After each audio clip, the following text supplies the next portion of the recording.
됐습니다. 묵상 기도 드리심으로 주일 예배를 성삼위 하나님께 드리시겠습니다.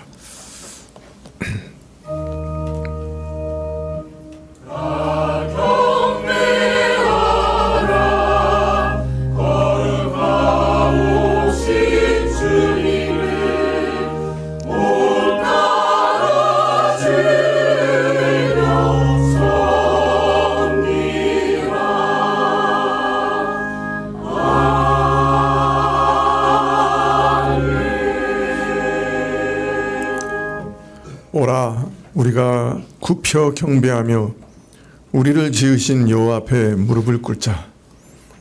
대저저는 우리 하나님이시여, 우리는 그의 기르시는 백성이요 그의 손의 양이라. 너희가 오늘날 그 음성 듣기를 원하노라. 아멘.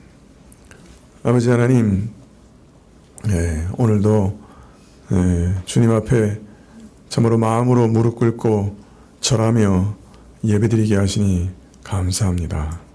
저희 경배를 받아주시옵소서.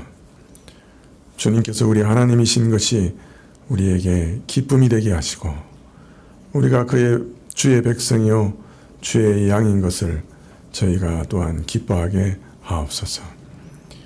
주님, 오늘 주께 나아가면서 저희 죄를 또 토설하지 않을 수 없습니다. 저희 많은 죄를 고백하오니 사하시옵고 저희를 정결하게 하셔서 예배드리게 하옵소서. 예배의 시종을 주께 의탁하옵되 예수님의 이름으로 기도합나이다. 아멘. 찬송가 1장입니다.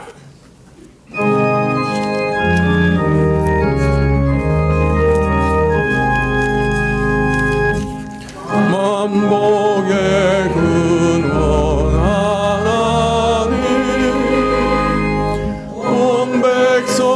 찬송 드리고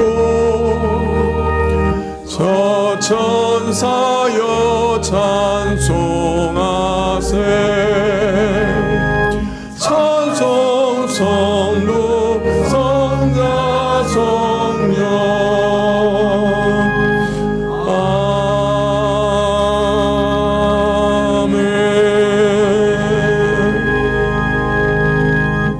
아멘. 교동문은 시편 3편 1절부터 8절입니다. 시편 3편 1절부터 8절까지 구약 805쪽입니다. 여호와여, 나의 대적이 어찌 그리 많은지요. 일어나 나를 치는 자가 많소이다.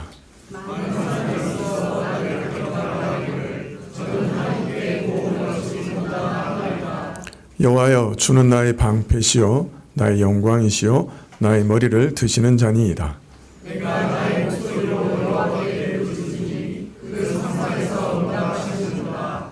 내가 누워 자고 깨었으니 여호와께서 나를 붙드심이로다. 천만이 나를 불러주하여도 나는 여호와와 아니하리라. 여호와여, 일어나소서. 나의 하나님이여, 나를 구원하소서. 주께서 나의 모든 원수의 뺨을 치시며 악인의 일을 꺾으셨나이다. 구원이은 여호와께 있사오니 주의 복을 주의 백성에게 내리소서. 아멘. 사도신경으로 우리 신앙을 고백드리겠습니다. 전능하사 천지를 만드신 하나님 아버지를 내가 믿사오며 그 외아들 우리 주 예수 그리스도를 믿사오니 이는 성령으로 잉태하사 동정녀 마리아에게 나시고 본디오 빌라도에게 고난을 받으사 십자가에 못 박혀 죽으시고 장사한 지 사흘 만에 죽은 자 가운데서 다시 살아나시며 하늘에 오르사 전능하신 하나님 우편에 앉아 계시다가 성령을 믿사오며 거룩한 공예와 성도와 서로 교통하는 것과 죄를 사하여 주시는 것과 몸이 다시 사는 것과 영원히 사는 것을 믿사옵나이다. 아멘. 29장 찬송 드리시겠습니다. 찬송가 29장입니다.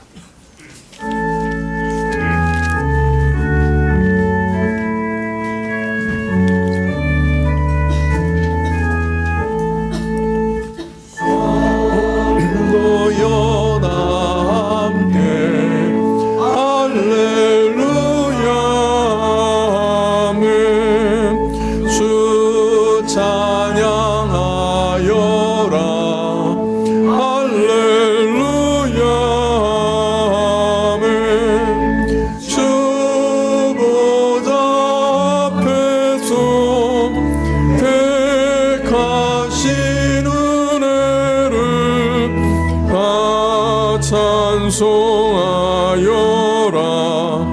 할렐루야. 아멘. 만문을 열어라. 할렐루야. 아멘. 온 하늘 울려라. 할렐루야. 아멘. 인도자 되시며 친구가 되신 주, 그 사랑 끝없다. 할렐루야. 아멘. 주 찬양하여라. 할렐루야. 아멘. 찬양은 끝없다. 할렐루야. 아멘. 요룩한 집에서 준총일이며 육찬송 부르자. 할렐루야. 아멘.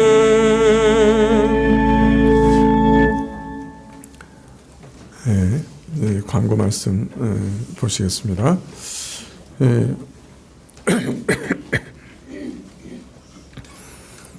오늘 오후 예배 후에 정기 당회가 있겠습니다.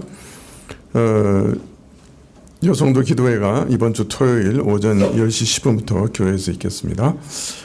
구역 모임 일정 봐주시면 좋겠는데요.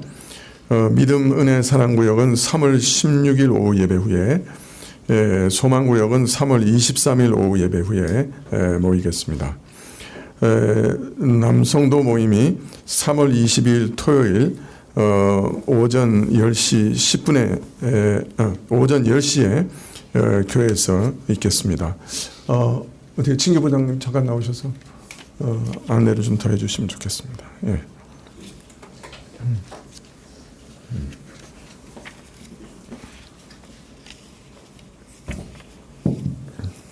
이 남성도 모임은 그 전에 1년에 2번 산행 정도로 했었는데, 그동안 이제 점심시간에 이제 얘기를 나누는 것들이 너무 짧다고 하면서 좀 더 길게 좀 할 수 있는 자리를 마련해 줬으면 좋겠다고 얘기가 들어와서, 저희가 이제 분기별로 한 번씩 1년에 한 4번 정도 이제 추가로 더 모여서 이제 대화를 하려고 나누는데요.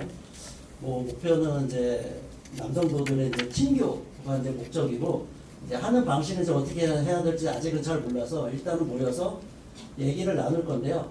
이제 파일럿 기간이라고 생각하시고 하다 보면 이제 형식은 이제 자연스럽게 될 것 같은데, 더 자세한 내용은 제가 이제 밴드에다가 좀 더 내용을 얘기하겠습니다. 어쨌든 이제 좀 대화를 더 나누자는 목적이니까요. 시간 되시는 분들 이제 많이 참석해 주셨으면 감사하겠습니다. 예, 아마 더 1년에 2번 이상 모일 것이라고 생각이 됩니다. 예, 많이 참석해 주시면 고맙겠습니다. 예, 기도하시겠습니다.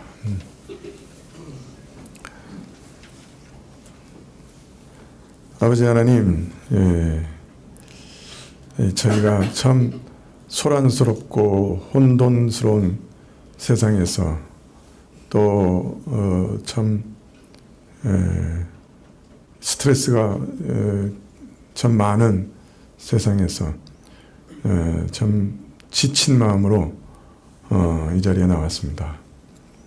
하나님, 성령께서 우리 안에 임하시고 충만케 하셔서 저희 지친 마음을 일으켜주시고, 우리가 이 광야 같은 세상 걸어가면서 지쳐 쓰러지지 않도록 허락해 주시기를 기도드립니다. 하나님께서 저희를 위로하시고 또 함께하지 않으시면, 하나님께서 우리를 돕지 않으시면 참으로 이 세상에서 저희가 쓰러질까 두렵사오니, 저희 마음 안에서 하나님께서 위로하시고 또 힘 주시고 용기를 주시고 또 믿음을 주셔서 하나님 바라보게 하시고 쓰러지지 않게 하시고 지치지 않게 해주시기를 간절히 기도드립니다. 하나님, 저희가 지칠 때 저희 내면을 보면 사실 그것이 또 우리의 죄와 관계될 때가 많습니다.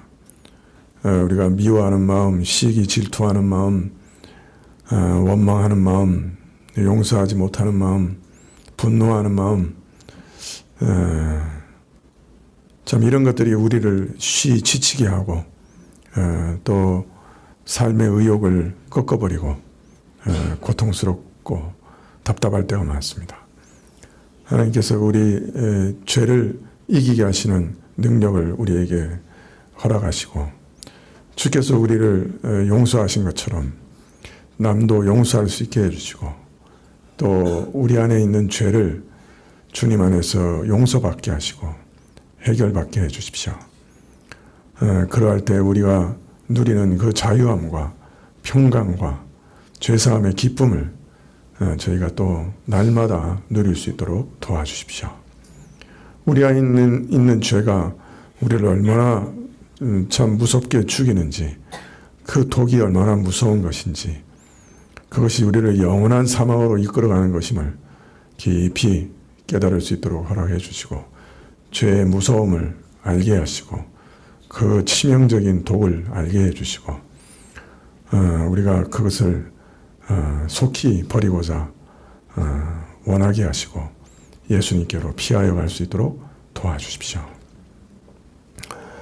하나님, 상처받아 웅크리고 있는 저희를 주의 보혈로 씻어주시고 또 치료해 주시고 저희 안에 다시 소성케 되는 마음을 얻게 해주시고 삶의 목표를 얻게 하시고 목적을 얻게 하시고 사랑하는 사람들을 더욱 사랑하게 하시고 그래서 마음속에서 용기를 가지고 이 땅을 살아가며 어려움을 헤쳐나갈 수 있도록 도와주시옵소서. 우리 자녀들도 참 벌써 세상에서 갖가지 어려움 속에서 참 웅크리는 법을 먼저 배우는 때인데 하나님께서 우리 자녀들에게 참 성령을 주시고 담대함을 주시고 용기를 주시고 떨쳐 일어나서 환경과 어려움에 참 맞설 수 있도록 주님 우리 모든 자녀들에게 하나님이 주시는 담대함을 허락해 주십시오.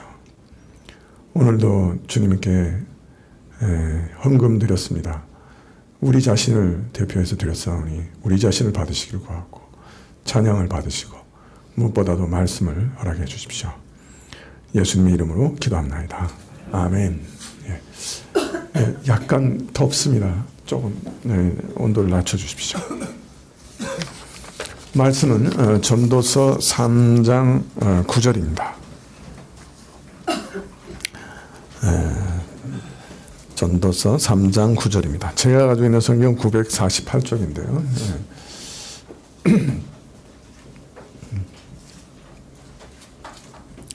전도서 3장 9절입니다. 찾으신 줄 알고 제가 봉독해 드리겠습니다.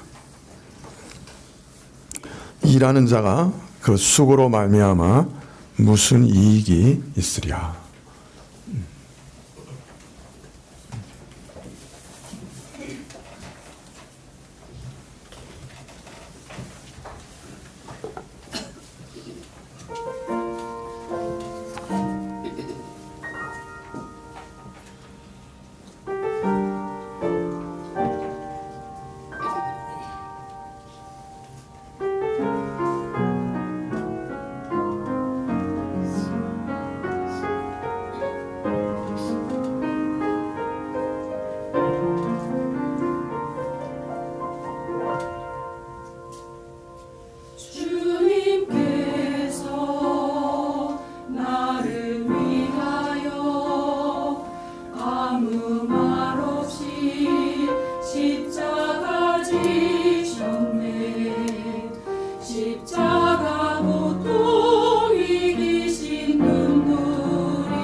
주님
감사합니다.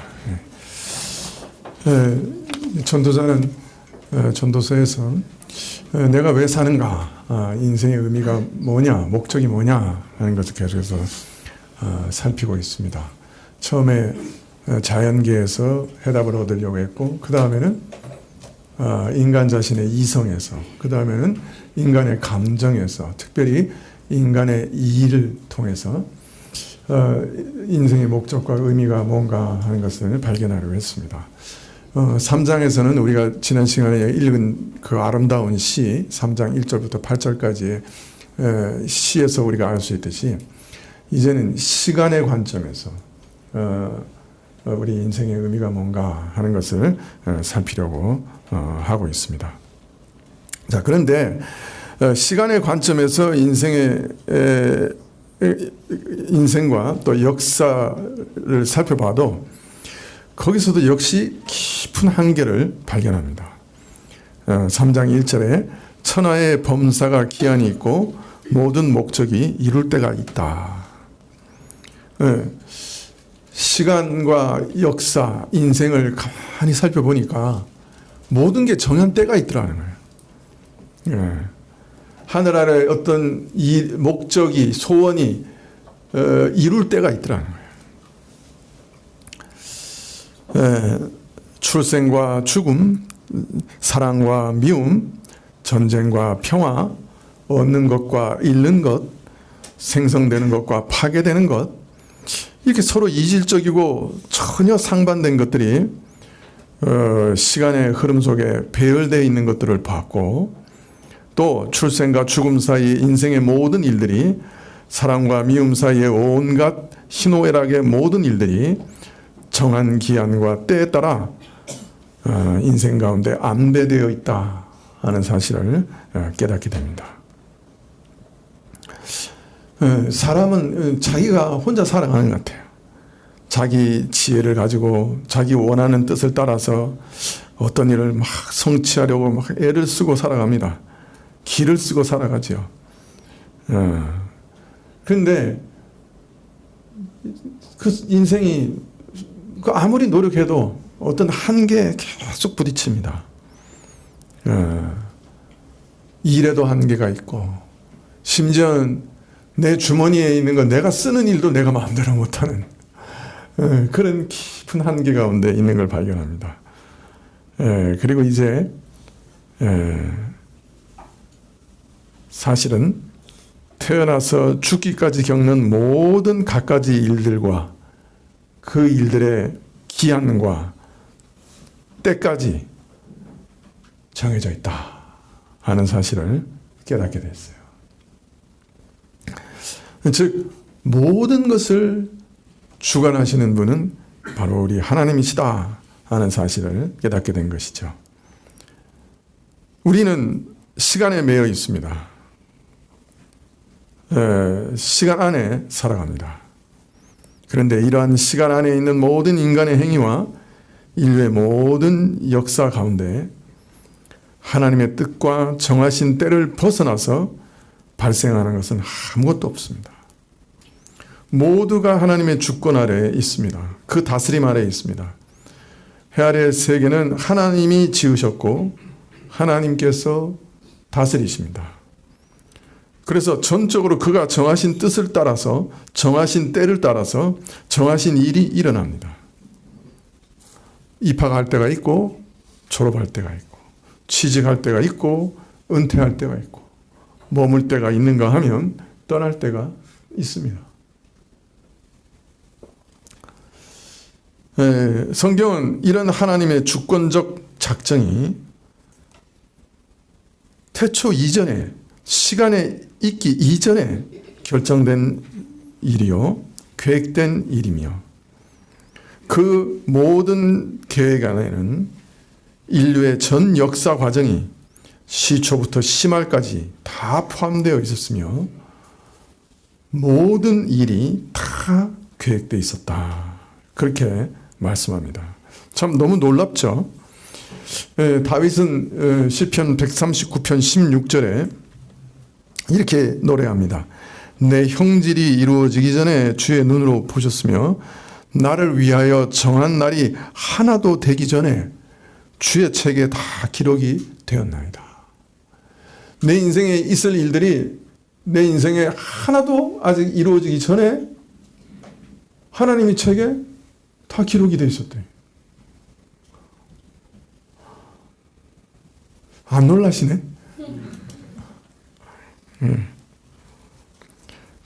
또 이사야서 46장 10절에는 내가 종말을 처음부터 고하며 아직 이루지 아니하는 일을 옛적부터 보이고 이르기를 나의 모략이 설 것이니 내가 나의 모든 기뻐하는 것을 이루리라.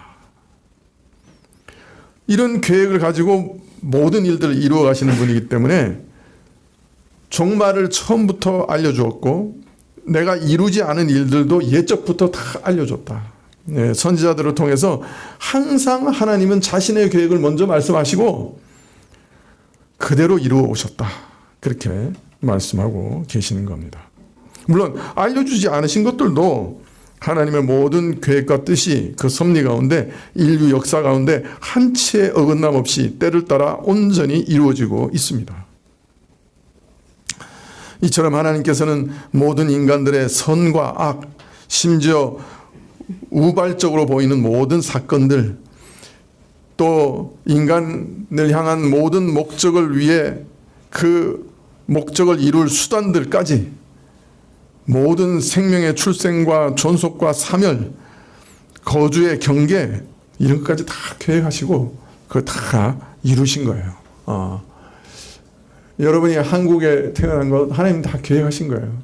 여러분이 좋아하든 싫어하든 오늘 이 자리에 여기 나와 계시는 것도 하나님이 다 계획하신 거예요.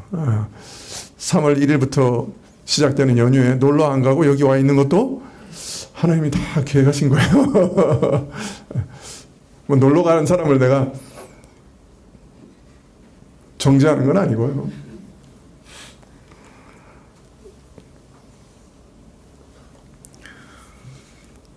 예, 그래서 시편 33편 11절에 여호와의 계획은 영원히 서고 그의 생각은 대대에 이르리로라, 그렇게 말씀하십니다. 자, 그런데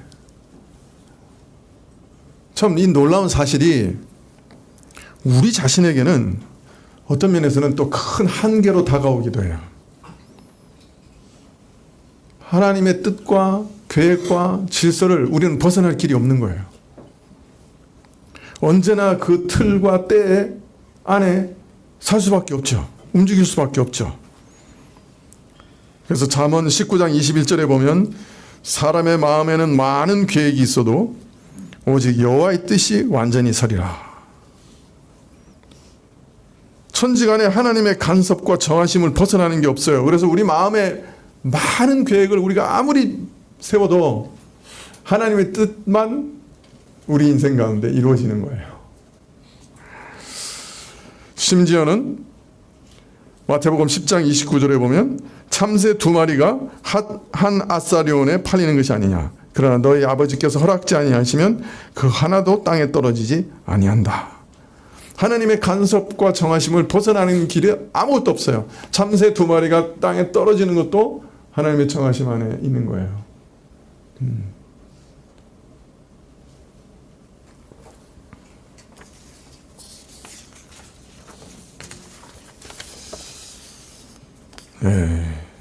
그런데 이런 말씀을 들으면, 이런 교리를 들으면 엄청 이상해요.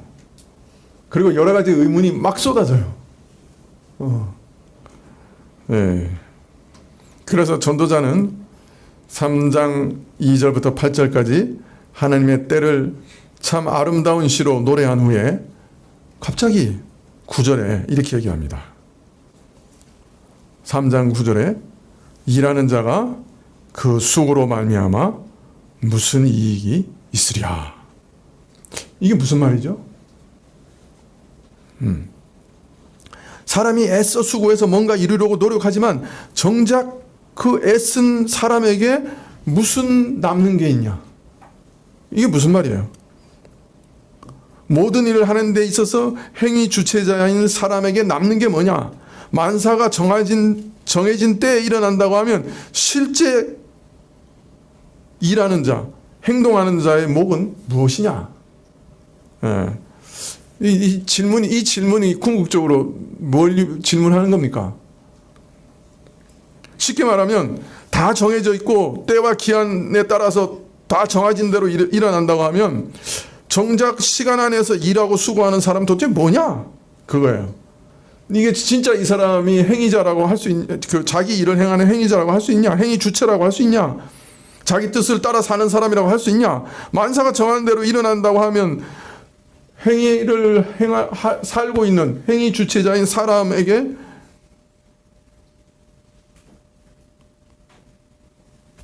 무슨 의미가 있냐? 사람하고 상관없이 다 정해진 대로 일어난다고 하면 사람은 꼭두각시냐? 인간이 뭐냐? 이렇게 질문하고 있는 거죠. 그래서 하나님의 주권에 대해서 성경이 말씀하실 때 그것을 깨닫는 모든 사람의 첫 번째 질문은 뭐예요? 그럼 사람 뭐지? 꼭두각시인가? 참 아름다운 시로 하나님의 능력을 다 찬양한 다음에 그런데 갑자기 이상한 생각이 드는 거죠. 시험에 들었어요. 갑자기. 그죠? 사람은 꼭두각시야? 하나님 다 아시면? 이렇게 된 거죠. 여러분 어때요? 여러분은 이런 생각 안 드셔요? 왜 이렇게 시치미를 떼고 계세요? 이런 의문 품지 않은 사람이 없어요. 하나님의 작정이나 예정에 대해서 들었을 때. 이런 지적 혼란과 의심을 겪지 않는 신자 아무도 없을 거예요. 하나님께서 정하신 대로 모든 것을 다 이루어 가신다면 사람이 뭐냐? 내가 뭘 한들 그게 무슨 의미가 있냐? 예, 다 의문을 품게 되죠. 예, 이것은 어떤 면에서 하나의 지적인 시험입니다. 모든 신자들에게 찾아오는 시험이에요. 모든 일을 오직 그의 정하신 뜻대로 그 원대로 홀로 행하시는 그 하나님의 작정과 주권이 어떤 면에서는 인간의 자유와 삶의 보람을 한순간에 빼앗아가 버리는 같은 느낌을 우리는 누구나 다 경험하게 됩니다.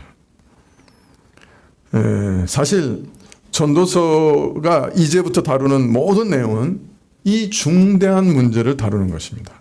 물론 이 문제와 함께 이 문제에 의해서 파생되는 많은 다른 문제들을 함께 다루고 있지만은 그 근본은 이것입니다. 이게 축입니다. 절대적인 하나님, 그 원대로 모든 일을 역사하시는 그 하나님 앞에서 인간이 피조물로 살아가는 일이 과연 어떤 것인가? 참 그것이 어떤 의미를 가지느냐? 이 지적인 혼란을 겪는 가운데 의심하고 의혹하고 의문을 던지면서 가장 철저하게 깊이 있게 이 문제를 다루고 있습니다.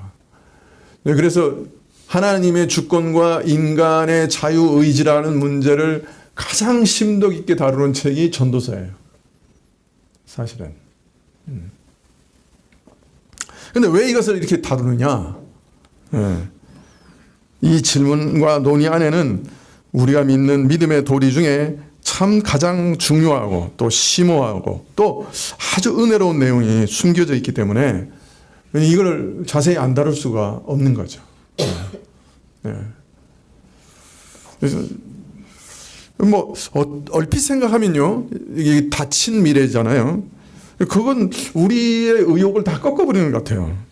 사람이 뜻을 세우고 뭔가를 원하고 또 온 힘을 다해서 이루고 성취하고 거기서 기쁨과 보람을 얻잖아요. 그래서 그냥 간절한 바람을 가지고 밤새 고심하고 계획을 세우고 모든 수단을 동원과 능력을 동원하고 그래서 하나씩 이루어갈 때 그 기쁨을 우리가 다른 것과 비교할 수가 없죠. 그래서 사람의 쾌락, 감정에 대해서 얘기할 때 전도자가 제일 자세하게 또 길게 말한 게 뭐예요? 일이죠, 일. 일이라고 하는 것은 그런 쾌락이 있는 거예요. 근데 그 쾌락 중에 또 어떤 쾌락이 있냐면 앞으로 그 일이 어떻게 될지 모른다고 하는 스릴이 있어요. 그죠? 고통이기도 하지만은 스릴이기도 해요. 대학을 시험을 본 다음에 이 성적이 어떻게 나올까? 잘 나올까? 못 나올까? 고통이기도 하지만 또 어떤 면에서는 스릴이기도 해요. 근데 대학 입시는 너무 고통스러워. 내가 경험해 보니까. 하여튼 그렇지만은 이런 스릴, 어떤 면에서는 이런 긴장감, 이런 것도 쾌감으로 우리가 느낄 수도 있는 거죠. 성공할지 실패할지 안타까움과 초조 속에서 다른 한편에서는 간절한 기대와 흥분 속에서 결과를 기다리는 것. 이것도 하나의 재미예요. 미래가 정해져 있지 않으면 이럴 수도 있고 저럴 수도 있으니까. 또 어떤 면에서 인생은 기대하고 바라고 또 소망할 수 있으니까. 참 그 속에서 참 묘미를 느낄 수 있는데 모든 게 다 정해져 버렸어? 미래가 열려있는 게 아니고 닫혀 있어? 정해진 때에 다 하나님의 작정과 섭리에 따라서 모든 게 다 일어나? 이런 신고 올 때가 있나?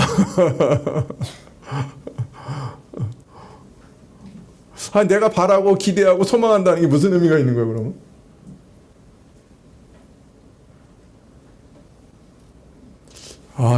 오늘은 이상하게 내가 설득력 있는 것 같아요. 전부 막 동의를 막 하시는 것 같아요.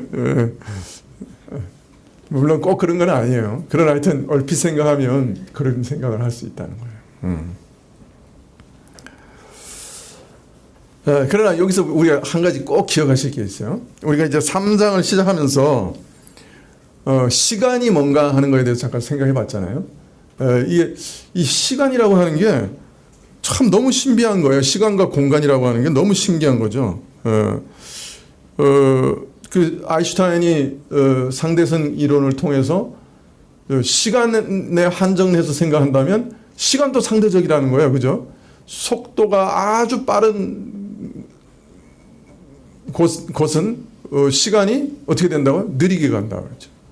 그래서 만일 속도가 광속에 이르게 되면 어떻게 된다고요?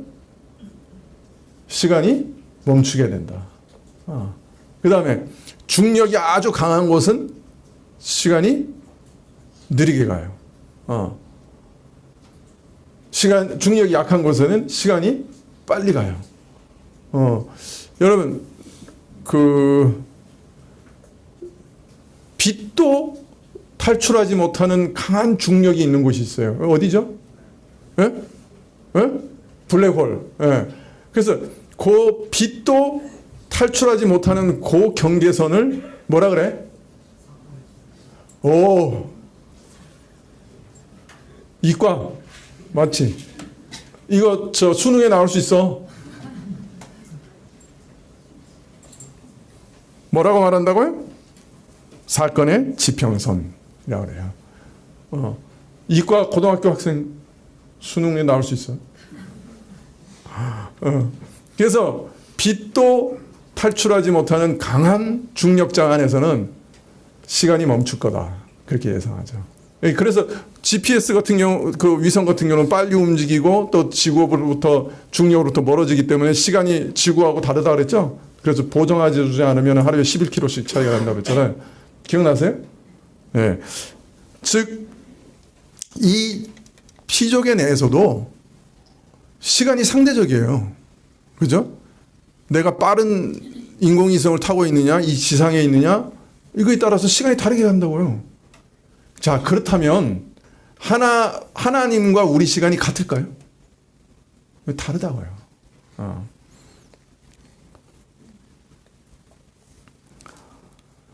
이 피조계 안에서도 시간이 멈춰 있는 곳이 있다고 하면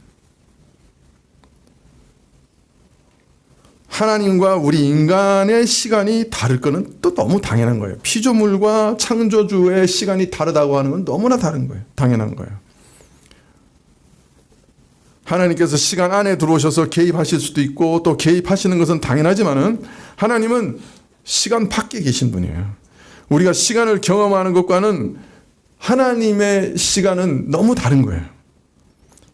그래서 시간 밖에 계신 하나님께서 시간 안에 있는 우리와 전혀 다른 상황 가운데 계실 것이 너무 당연한데, 따라서 시간 밖에서 모든 것을 딱 한꺼번에 보시는 하나님께서 시간 안에 있는 우리에게 그의 계획과 작정과 섭리를 설명하실 때 우리가 그 신비를 다 파악하지 못하는 건 너무나 당연한 거예요. 따라서 하나님이 이 모든 작정에 대해서 성경에서 말씀해 주실 때 시간 안에 있는 우리에게는 여러 가지 의문과 의혹이 계속 일어날 수밖에 없어요. 근데 하나님께서는 이 일이 꼭 필요하다고 생각하셔서 자신의 계획을 우리에게 알려주고 계시는 거예요.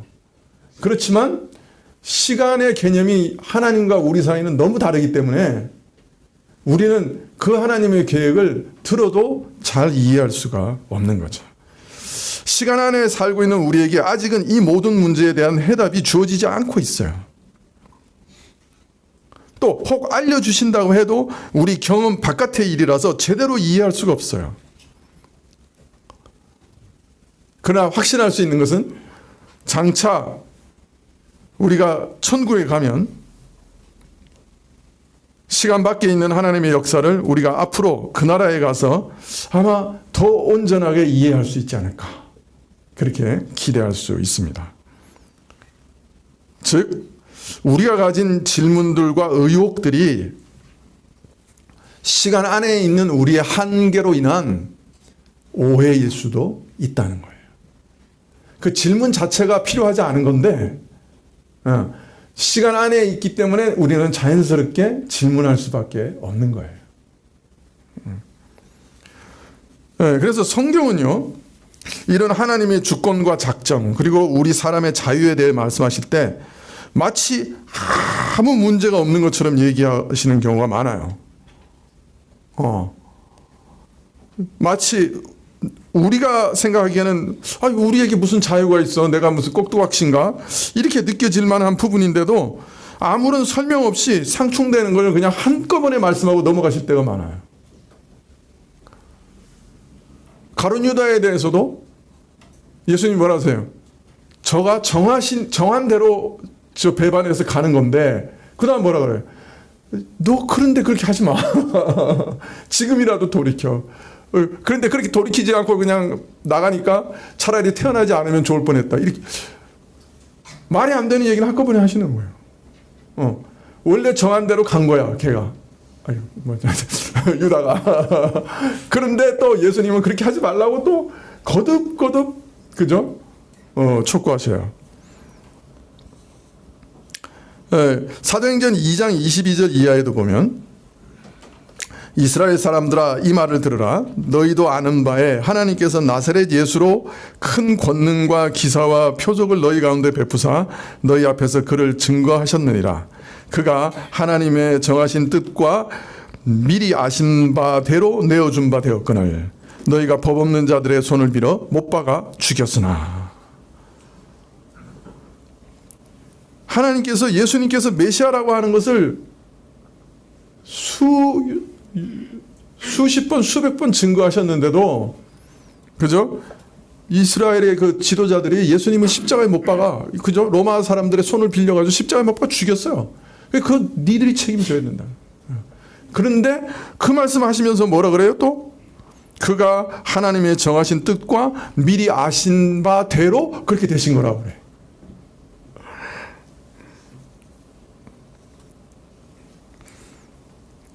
예수님께서는 하나님께서 태초 이전에 시간이 있기 전에 작정하신 그 계획대로 그 뜻대로 유대인들의 손에 의해서 십자가에 못 박혀 달려 죽으셨어요. 불변하는 절대적인 주권적인 계획을 따라 아들을 하나님께서는 죽음에 내어 주셨어요. 그러나 너희가 법 없는 자들의 손을 빌려 예수님을 십자가에 못 박아 죽인 일은 너희가 행한 악한 행위며 이를 너희는 반드시 책임을 져야 한다. 책임을 진다고 하는 것은 내가 선택하고 내가 결정한 것이래요. 내가 자유를 가지고 있다. 자, 우리는 이 한 구절, 사도행전 2장 23절 한 구절 안에 하나님의 우주적인 주권, 하나님의 완전한 자유, 하나님의 의지와 또 다른 자유자, 자유를 부여받은 인간의 의지가 만나는 장면을 보고 있습니다. 그죠? 한 절 아래 그냥 이게 다 나오는 거예요.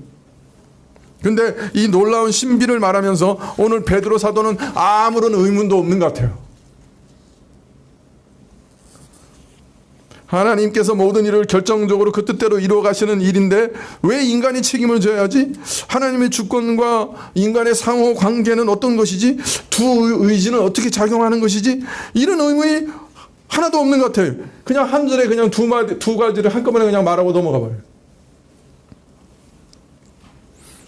하나님께서 작정하셨고 정하셨다 말하고 동시에 인간의 악함으로 아들을 이방인의 손에 죽게 하셨으니 엄중한 책임을 져야 된다. 하나님이 그렇게 많이 메시아라고 증거하셨는데도 듣지 않고 죽였으니 니들이 다 책임져라.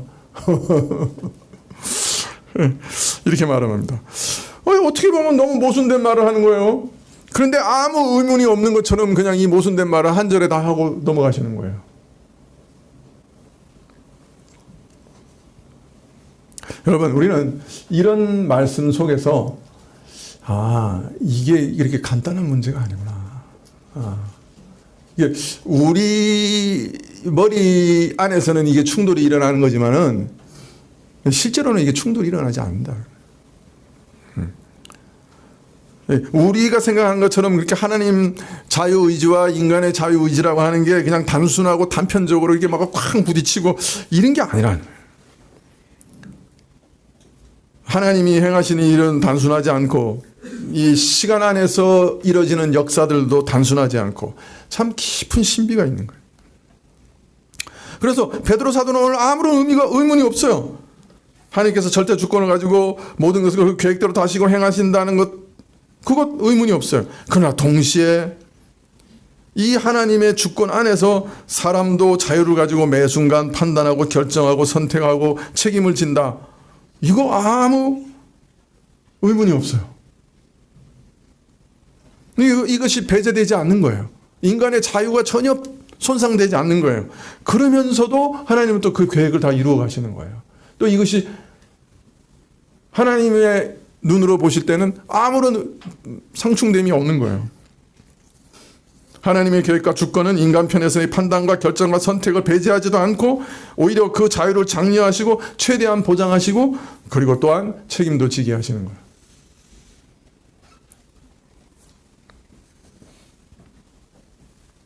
여러분, 우리 이성 안에는요, 하나님의 주권적인 통치와 인간이 자유롭게 그 판단하고 결정하는 자유, 이것이 논리적으로는 상충되는 것처럼 보여요. 함께 수용하기가 참 어려워요. 그러나 현실 속에서는, 실제 살아가는 우리 삶 속에서는 이 둘을 늘 경험하면서 그 속에서 아주 의문 없이 자연스럽게 살아가요. 매 순간 이 둘은 함께 가요. 그런데 우리에게는 아무런 불편함이 없어요. 여러분, 이 빛도 참 신기한 거잖아요. 오늘 이렇게 빛을 우리가 지금 보고 있는데, 이 빛은 입자예요, 파동이에요? 자, 이과 입자예요, 파동이에요? 그렇지. 너 문과잖아.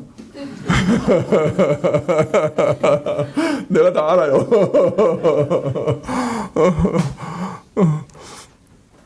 이과들 다 어디 갔어? 여러분, 입자면 파동이 될 수 없죠. 파동은 에너지만 전달되는 건데, 입자면 파동이 될 수 없어요. 파동이면 입자가 될 수 없어. 알갱이가 될 수 없는 거예요. 근데 빛은 입자이면서 파동이래. 물리학자들이 바로 파동은 입자가 될 수 없고 입자는 파동이 될 수 없다 가르쳐 놓고 그 다음에 바로 빛은 입자면서 파동이라고 가르쳐요. 너무 웃기죠? 이성으로 안 되는데 살펴보니까 그런 일이 일어나고 있는 거예요, 지금. 근데 그걸 설명할 수는 없어. 신비야, 자기들도. 그런데 실험해보면 둘 다야. 그거 어떡하라고? 그런데 문제는 우리가 형광등을 킬 때마다 저게 입자면서 파동이야? 그게 어떻게 가능해? 이러면서 킵니까? 아니죠. 그냥 불빛 속에서 그냥 잘 살죠. 아무도 의문을 제기하지 않죠.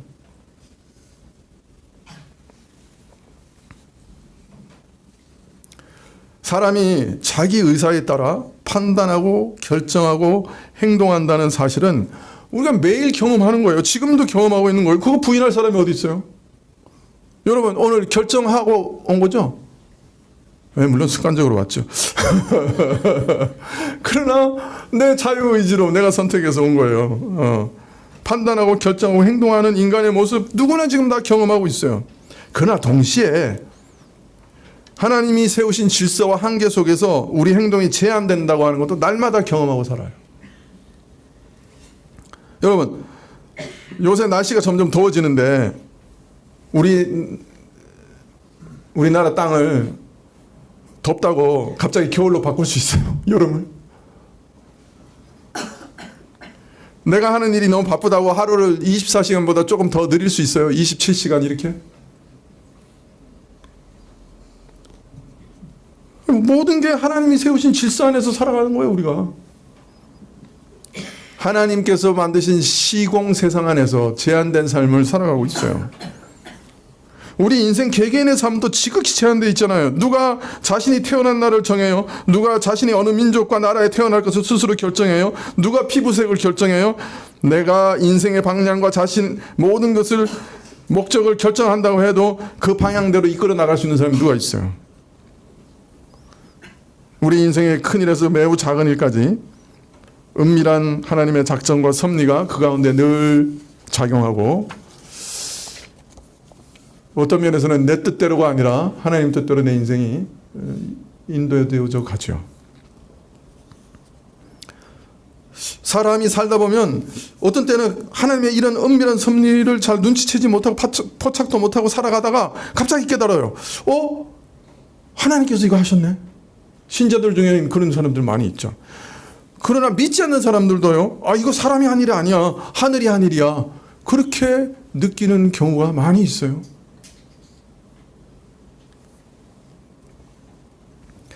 내 인생이 하나님의 이런 직접적인 한계 지어주심, 간섭 속에서 벗어나지 못하는 것은 물론이요, 하나님 외에도 다른 여러 가지 요인 가운데 영향을 받으면서 살아가죠. 그걸 우리는 또 매일 경험해요. 사람은 자기가 처한 환경에 영향을 받지 않는 사람이 없어요. 사람이 자유를 가지고 자기가 결정하고 행동하지만 실상은 자기가 결정대로 살 수 있는 사람은 없고요. 모두 환경에 영향을 받아요. 심지어 우리 교회 차도 제가 내 마음대로 못 타요. 제가 아반떼를 좀 써야 되겠다 그랬더니 충전지가 방전돼 가지고 타지를 못했어요. 그래서 급히 택시 타고 왔어요. 내일 아반떼를 좀 써야 되겠다고 아침에 일어났더니 눈이 많이 와가지고 전철 타고 갔어요. 내가 아반떼를 내일 써야 되겠다고 생각했는데 전도사님이 먼저 타고 가버렸어요.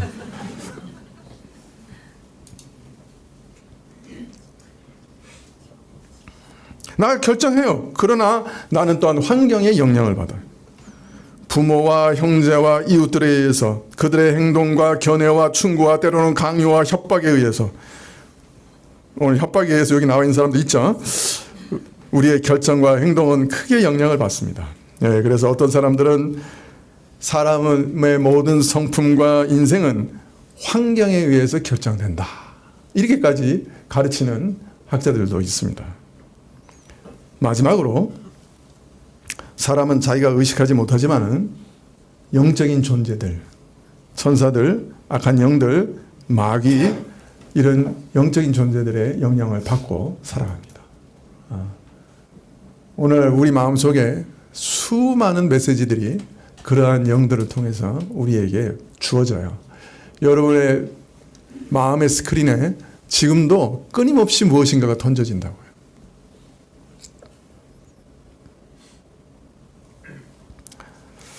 이처럼 분명 인간은 모든 것을 자신이 결정하고 행동하는 자유자예요. 자유의지가 있어요. 그래서 어떤 면에서는 사람이 자기 뜻에 따라 행동하는 사실이지만, 그러나 그렇다고 해서 사람이 오직 자기 뜻만을 세우고 자기 홀로 아무 간섭 없이 자유롭게 사는 것도 아니에요. 사람이 자기 마음대로 자기 뜻대로 살아갈 수 있는가 질문하면 아니라 대답할 수밖에 없어요.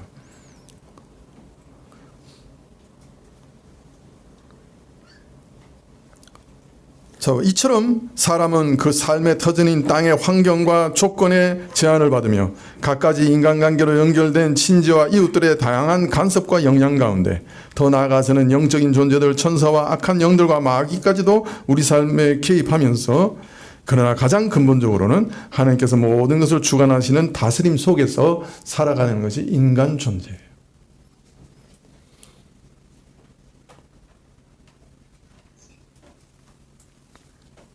이런 현실 속에서 작용하는 원리나 법칙, 이런 것도 또 아주 다양해요.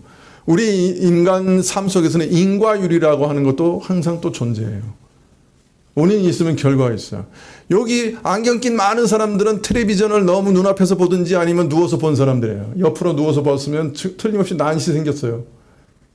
그죠? 원인이 있으면 결과가 있어요.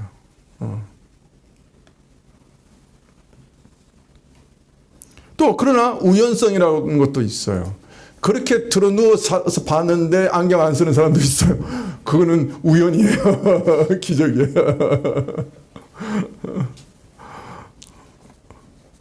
항상 또 인과율만 있는 건 아니에요. 우연성이라고 하는 것이 거기 많이 있어요. 우리가 살아가며 선택하고 결정하는 그런 모습이 아주 복잡하고 이렇게 다양한 거예요. 그래서 스스로 결정해서 살아가지만은, 그러나 또 홀로 살아가고 자기 힘으로만 살아간다고 하는 것은 비현실적인 생각이에요. 그런 인생은 없어요.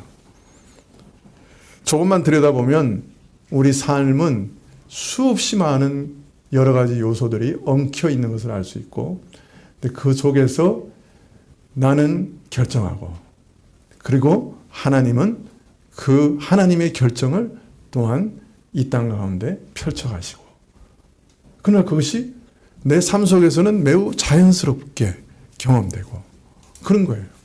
이게 아무것도 이렇게 부자연스러워. 여러분이 뭐 부자연스러워지고 여러분 결정 안 하고 뭐 해요? 그래서 이런 현실적인 경험의 맥락에서 보면 하나님의 주권과 예정, 그리고 인간의 자유의지, 이런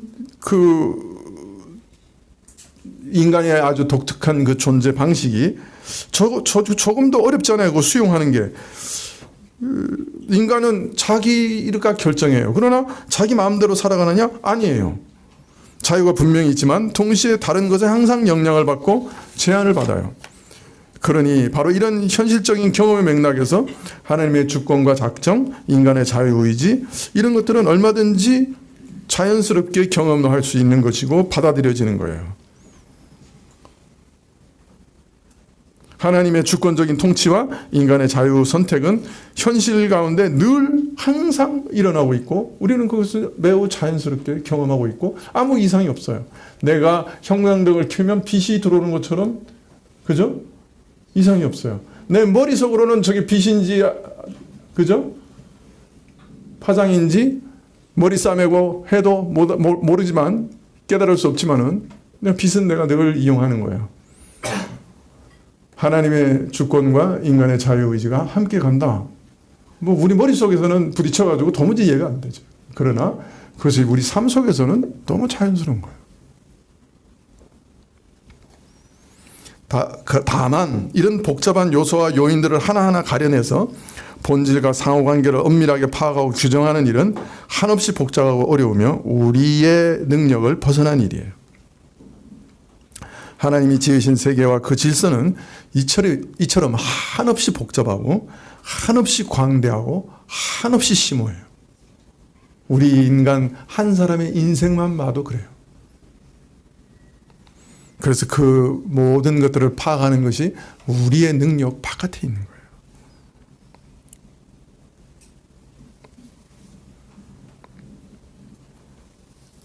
그러므로 우리는 하나님의 이러한 역사를 함부로 판단해서는 안 됩니다.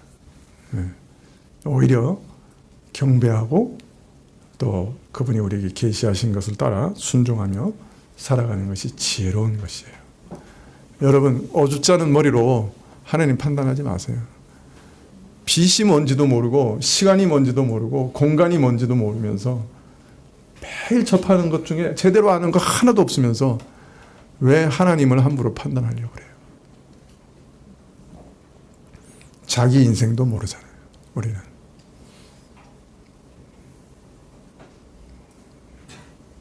기도하십시다.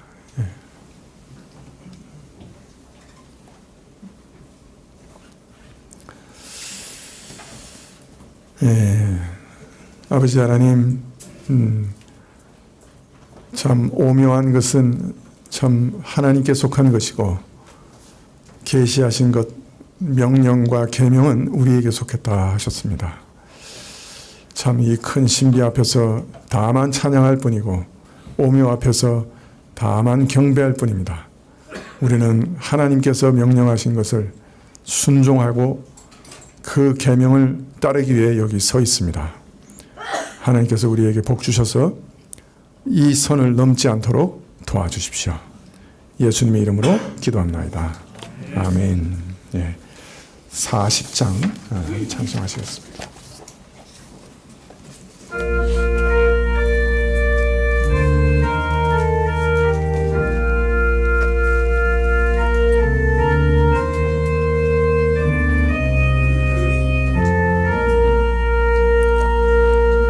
주 하나님 지으신 모든 세계 내 마음 속에 그리워볼 때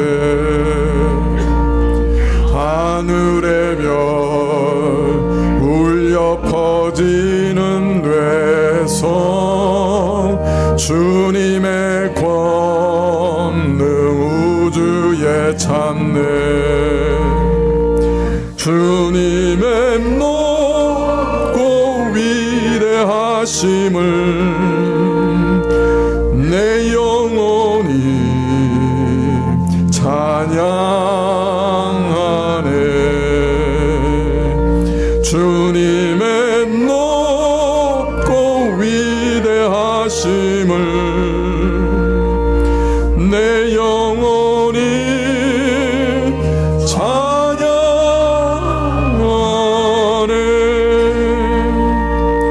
숲속이나 험한 산 골짜기에서 지저귀는 저 새소리들과 고요하게 흐르는 시냇물은 주님의 솜씨 노래하도다. 주님의 높고 위대하심을 내 영혼이 찬양하네. 주님의 높고 위대하심을 내 영혼이 찬양하네.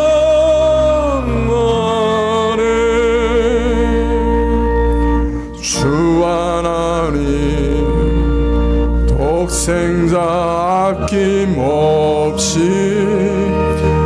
우리를 위해 보내주셨네. 십자가에 피 흘려 죽으신 주 내 모든 죄를 구속하셨네.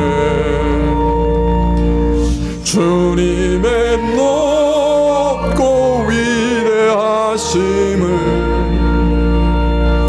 내 영혼이 찬양하네. 주님의 높고 위대하심을 내 영혼이 찬양하네. 내 주 예수 세상에 다시 올 때 저 천국으로 날 인도하리. 나 겸손히 엎드려 경배하며 영원히 주를 찬양하리라. 주님의 높고 위대하심을 내 영혼이 찬양하네. 주님의 높고 위대하심을 내 영혼이